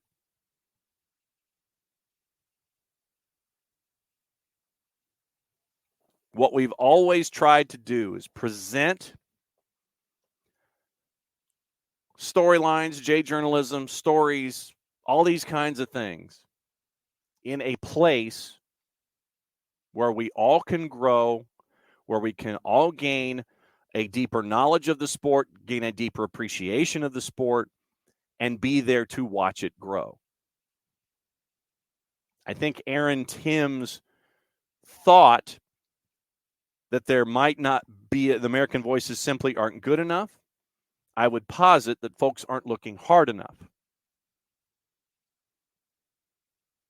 We all have our favorites. We all have our folks that we gravitate toward. But I think that when you write something like this and you want to paint something with a broad brush and you do it nationally, you're not diving into your position.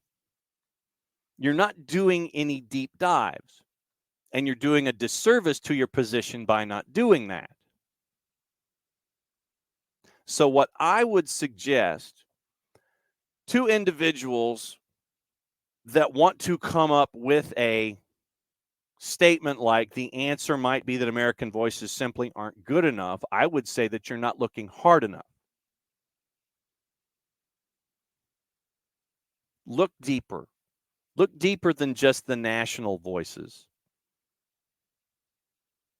Because there are a lot of local voices out there that are ridiculously talented, ridiculously intelligent, and know what the blank they're talking about 24/7, 365.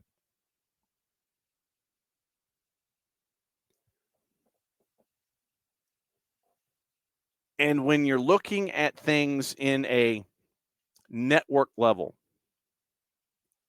it's about that network, whichever network we're talking about, giving that individual a chance, and the network doing the research and having the knowledge base to sit there and listen to local voices who don't just know about the local game. Jason is a blanking encyclopedia. We've seen Jason do television regionally, and he's jumped right in. Jarrett knows history.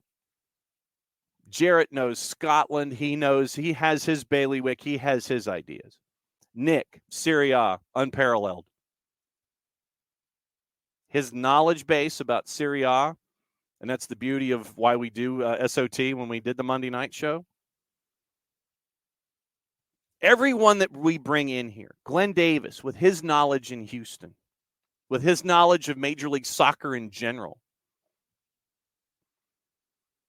all of these voices, all you got to do is look. We always talk about it in sports, the want to gene. Sometimes American programmers or sometimes folks that are wanting to write about games, all they got to do is look. Don't just sit there and look at the stuff that's, easy to grab. Just because you go down the aisle and you want breakfast cereal, you sit there and you see Toucan Sam and you're going, yeah, I want some Fruit Loops. But you know that Count Chocula, Frankenberry, and Blueberry are just as good for you. Go down the cereal aisle a little bit. Kind of see what else is there. Don't just grab the Frosted Flakes, even though you know Frosted Flakes are there.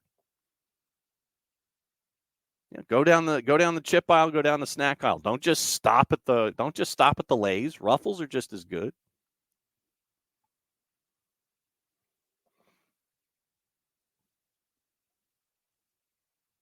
Do the research. Don't just stare at things nationally and sit there and paint things with a broad brush. Sit there, walk down the aisle a little bit. Do some exploring. Broaden your horizons a little bit. So yeah, when you see an article like this that has a premise like that, and Tim's does go into great detail and discuss what's going on, and he's got praise for network personalities and things like that, and what makes Paramount Plus's coverage work. By the way, sidebar, keep an eye on the merger talks between Warner Brothers Discovery and Paramount Plus. Keep an eye on those talks and see what happens. Because of what Paramount Plus has done for the sport of soccer, what Warner Brothers Discovery is trying to do for the sport of soccer, what we're seeing with their coverage with HBO Max and everything there. Keep an eye on the merger talks with WBD and Paramount Plus.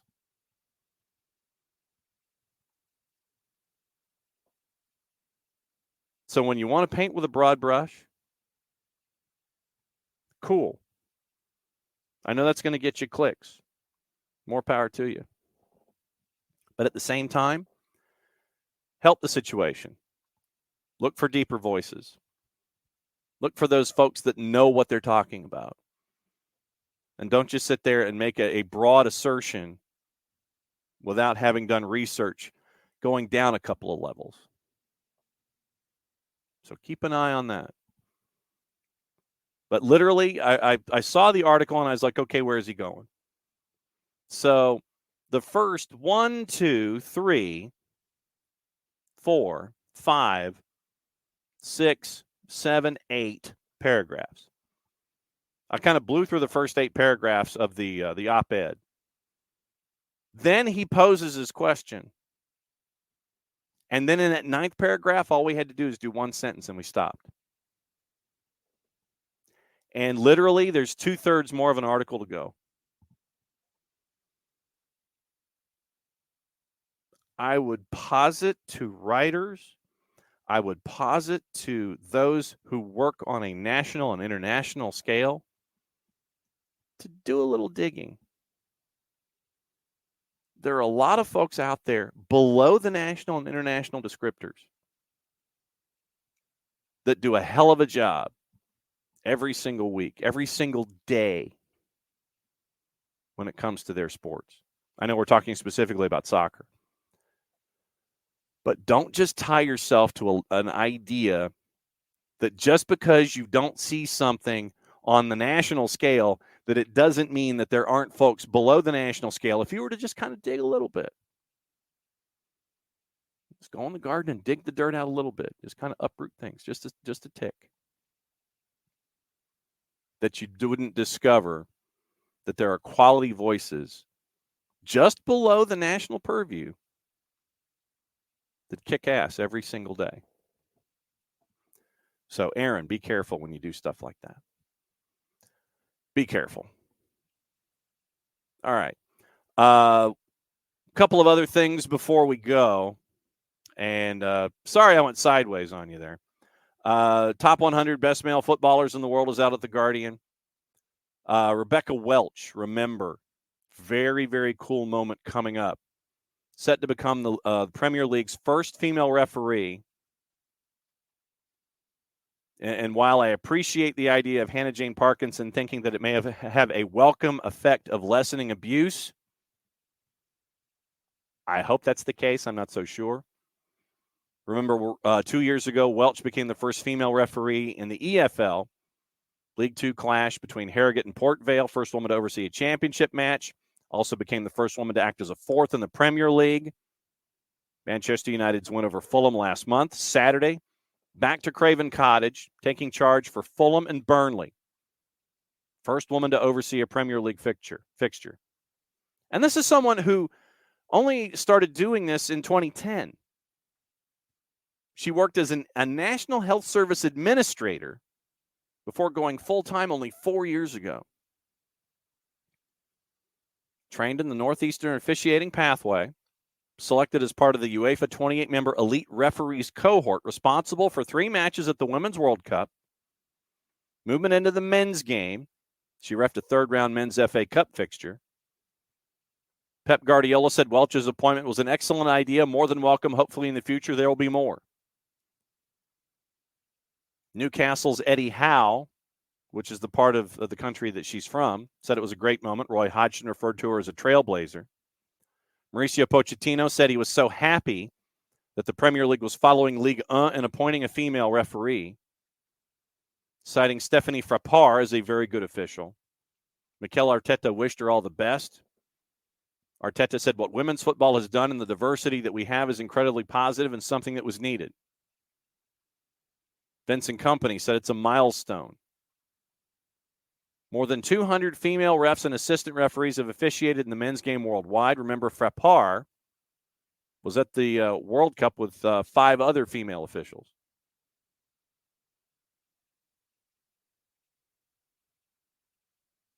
Welch's appointment is the latest example of the Premier League to attempt to diversify the officiating staff. Sam Allison will become the first black referee in the top tier in 15 years after Uriah Rennie.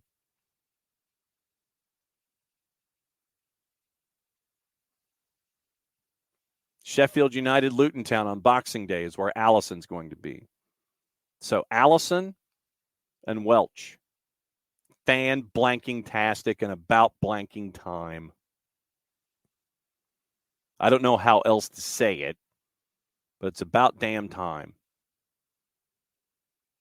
Continue to move these kinds of mountains.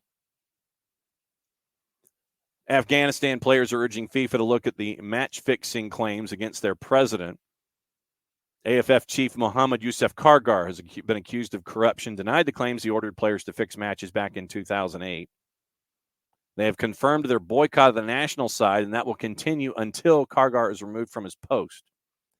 Denied claims from several former internationals that he ordered them to fix 2 matches during a men's tournament in 2008. They allege he worked with the match fixer Wilson Raj Perumal to arrange results of games against Nepal and Sierra Leone in a tournament in 2008. So keep an eye on that. I've got another couple of minutes here. Let me see if there's any news that I have missed this morning. We'll go to the papers and see if there's anything else going on. Tony, Osimhen, Sesko, and Ferguson are all admired by Arsenal, not expected to arrive anytime soon. They want to bring in a marquee signing in front of the January window. Unlikely any major deals will be struck till the end of the season. Sir Jim Ratcliffe edging closer to his 25% investment taking hold. They're trying to get it done today.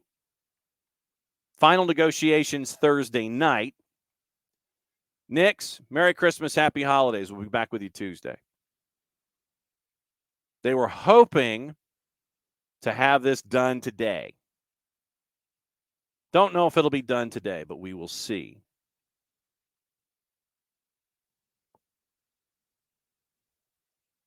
$25% after work undertaken all week to try to complete the paperwork in order to start the process of approvals. European Super League has used a court ruling to relaunch with the new format. UK government says it would block Premier League teams from signing up to another breakaway competition. Teams have already said, Arsenal came out, Manchester City came out, Liverpool, Chelsea, they've all said no so far. So we'll see what happens. Avoiding the 3 and the 4 letter paper as we always do. Jan Vertonghen in the Telegraph believes he suffered from mental health problems at Spurs. Revealed he spent the entire 2019 Champions League final counting down to the final whistle. Remember we talked about Fluminense. Felipe Melo made the claim that he'd never heard of the Telegraph on the build-up of the Club World Cup, discussing the ages, whatever. Don't discuss ages. If that's how they got there, that's how they got there.